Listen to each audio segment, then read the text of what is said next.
Welcome back, and let's get some inspirational news now. A KZN woman and long-distance runner has raised more than R1-million to help renovate her school. Nontuthuko Mgabhi, hailing from Mtubatuba, ran 7 marathons in 7 days in all 7 continents to raise these funds for new classrooms of Khiphinkunzi Primary School. Mgabhi says society does not rather have to wait for government to make their communities better.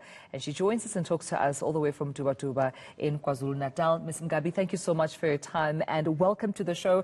I mean, besides the fact that you put most of us to shame, right? Those who can run from point A to B, you actually ran so much, 7 days in 7 continents for good. Take me through what inspired this decision. Thanks, Tumelo. Thanks for having me. What a pleasure to be with you. Really, what inspired this decision is to make a change. I've always loved adventure. Love the freedom that comes with running and running tough races and running far. But this time around, a 10 happened.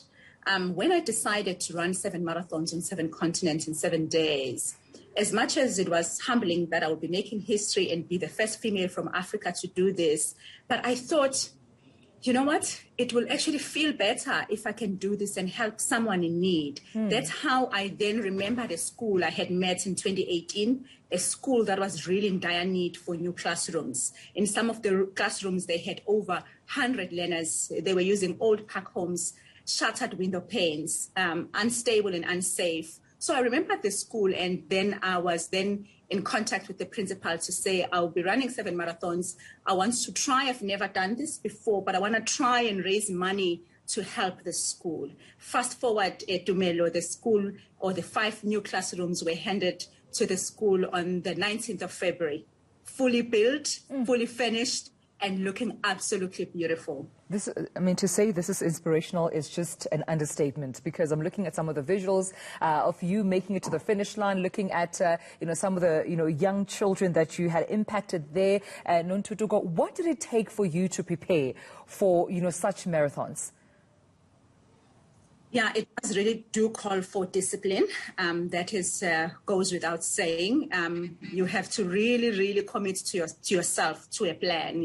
I always say sometimes habits is a lot better than motivation. Although motivation is good to get you started, but get yourself to a habit.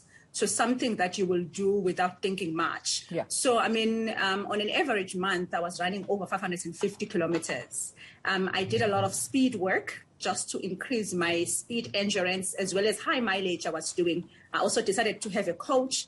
My coach is Prodigal Khumalo, who is a current record holder of Ultra Trail Cape Town 100 kilometers, and he's got a few gold medals from Comrades Marathon. So it does take support. That goes without saying. I was really supported in my journey, that I can say that the support I received was amazing.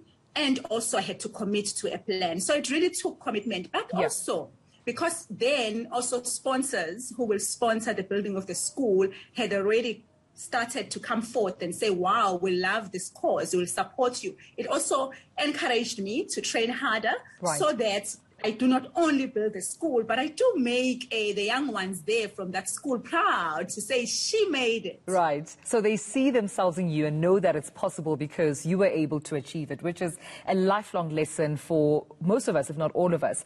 Before I let you go, Nontuthuko, I mean, Nontuthuko, we're having this conversation just at the backdrop of, students protesting, wanting to go back to school, appealing to government for them to assist them there. And you, even though you impacted more of a school in basic education.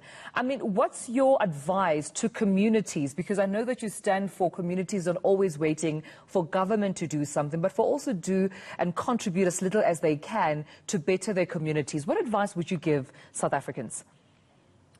Absolutely, Tumelo. What I can really say is I was humbled by many people who supported this cause. People who said, I'm from Mtubatuba. There's a guy who owns Money Industries by the name of Thulani Sithole. When he heard I'm building a school in Mtubatuba, he said, even although I'm no longer in Mtubatuba, that where I hail from, I will support. He was one of the major donors. I remember when I had an interview with Robert Marawa on Metro FM, and there's a gentleman by the name of Bolwin Baloyi from Baloyi Attorneys who just said, I'm donating. I'm going to be one of the major donors. And also to mention a businesswoman by the name of Amanda Swana, who is the managing director of PowerPoint Lifestyles, who said, I will support. And also my former university of KwaZulu-Natal, and my employer, Richards Bay Coal Terminal.